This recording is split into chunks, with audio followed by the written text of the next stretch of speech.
Hi, I'm Steve from my Aspie journey and welcome to the channel. In fact, welcome to my world.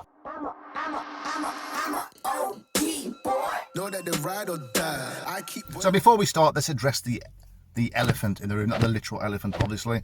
So let's address the elephant in the room. I am in a car, well spotted, 10 points to Gryffindor there. But I thought, you know what, I'm going to make this video. I'm just going to kind of make it. I'm not going to bother setting up cameras or microphones. Let's just do it. So hopefully it turns out okay. Okay, so in today's video, we're going to be looking back at our first point in time where at least now we could potentially link it to one of the first signs of autism. Now, we'll all be at different journeys, and some of us will be self-diagnosed with no intention of getting a diagnosis. That's absolutely fine as well.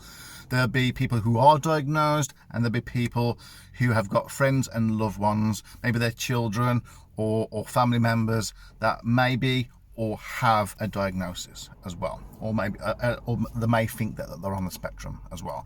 And you can look back at signs in a little episode of, at least then you may not have realized, or maybe you did realize, I don't know, but maybe later on, maybe a week, a month, a year, a decade, or 2 or 3 decades later on, even more in some cases, like myself, that at that point you kind of realize that in fact they or I am on the spectrum, and then you link it back to all the different episodes and kind of link it in together, if you know what I mean. I'm not praying, but I'm linking things in, you see?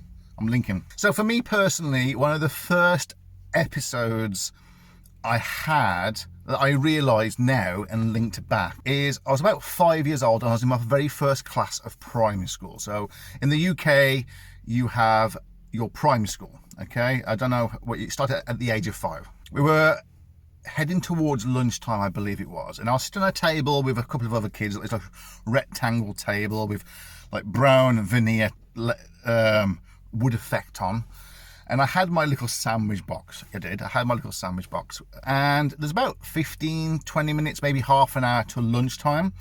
And what happened was the teacher, who was called Mrs. Powers, I remember that, she said, "Oh, kids, you can all go and play in the Wendy house." So I don't know if you know what the Wendy house is. A Wendy house is a little plastic house where if you saw it as an adult now, you go, how the hell did I ever fit in there? And it was in the play area, and he wasn't allowed to play in it ordinarily, only at certain kind of times. I suppose like a special time to play, you know, make it a bit more special to play in there and enjoy. And so I remember her saying, "Come on kids, let's go and play in there if you want to," and that. And all the kids were so excited. They were so excited, and they were going, "Oh yeah, let's go and play," you know, like normal kids are, you know, go and play. Oh yeah. And probably about like 20 kids rammed into this little plastic box at the time, and hanging on to it, you know, like something like The Simpsons. The funny thing is, this is my first memory because I looked at the kids and I looked at the Wendy house in this kind of section of the classroom, and I was like, I don't get it. In my head I was thinking, I don't get it. Why are you so excited about that? And then a couple of the kids came up to me. This little girl, I don't know, I can't remember her name, but this little girl came up to me. She went, Steve, come on, you know, come and play on in the Wendy house. Come on, let's pretend to cook something. No, it's fine. I says, I'll wait for lunchtime, because I had my little, you know, my box there with my lunch, my little sandwich in, and my little pop and my little packet of crisps or whatever was in there, and I just could not see the point of it. And I think looking back now, it's kind of surreal because I can kind of really see it, but I just didn't get it. I didn't get why you would need to play in there, you know, and pretend. It didn't make sense to me at that particular point.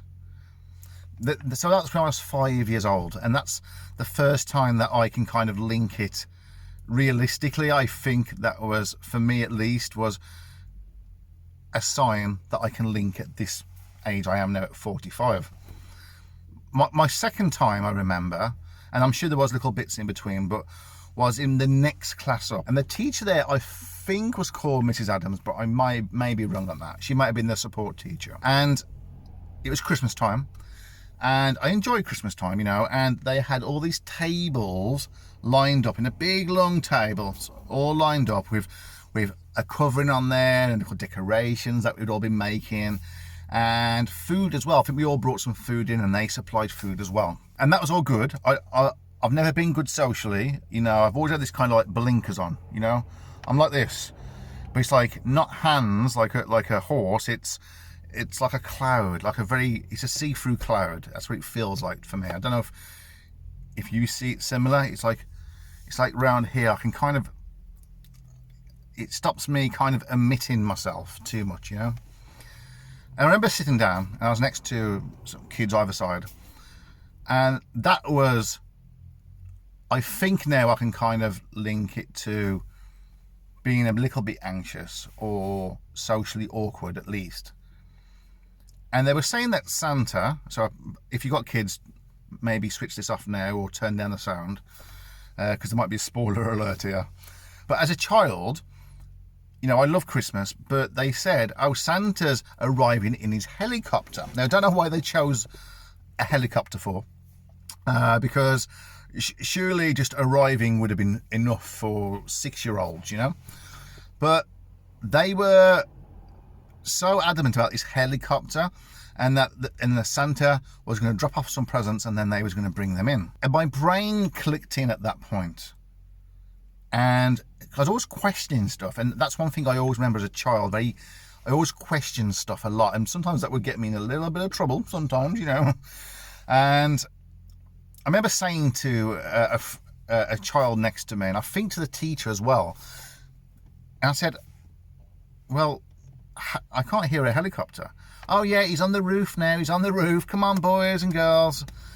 And I suppose in a way I was spoiling it for myself, but at that age and with that thought process, that doesn't really sometimes come into play. At least it didn't for me.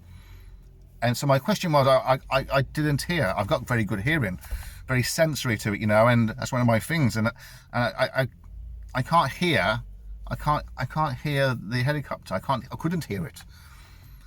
And then they came in with this little sack of presents and gave out little presents to each other. And I remember I left my present there. I didn't open it, in a slight protest. It didn't last too long, maybe like 15, 20 minutes. But she says, come on, open your present, Stephen, open your present. And he goes, but is it off Santa or not? Because if it's not, I can take it and put it under the tree. I said, but I couldn't hear him. So is it, you know, and why didn't he bring him in himself? If he's took the time to come in on the helicopter that I couldn't hear and give the presents to you outside the classroom up the hallway, then why couldn't he pop in and say hello? And I think that was like a social injustice for me, that he couldn't come in and say hello. I didn't question that Santa was real or not. It was more about what they were saying was real or not. Okay, so those are my first two kind of memories as an adult, thinking back to childhood and linking those to possible episodes of traits of autism. So tell me, I've shared with you, and you know, hopefully that can help somebody as well, kind of help identify in some circumstances and share that kind of knowledge. You know, knowledge is power, I suppose, to a degree. So tell me in the comment section down below, what are your first memories of linking, you know, where you probably didn't realise, or maybe you did, like I said, maybe you've got a child and they did something and maybe it was their first time ever and you went autism. Or maybe you didn't realise and maybe it was a year later, a month later, several episodes later. So what was that first thing? Share it in the comment section down below. I'll be very interested to read, and I'll try and read them all, whoever can comment, and I'll also try and reply as well. So listen, if you've enjoyed this video and if you enjoy me sharing stuff, and hopefully we can all learn from each other on our journey and share our journeys, then give it a big thumbs up if you enjoyed the video. And if you are new to the channel, which you're probably going to be because it's quite new, the channel is very new, then press the subscribe button and press the notification bell to be alerted and notified, obviously, because it's notification bell of up and coming videos. So thank you for watching, and I'll see you on the next video. Know that they ride or die. I keep boys by my side. Know that they ride or die. I keep boys by my side. Day we hustle, but the night we Know that they ride or die.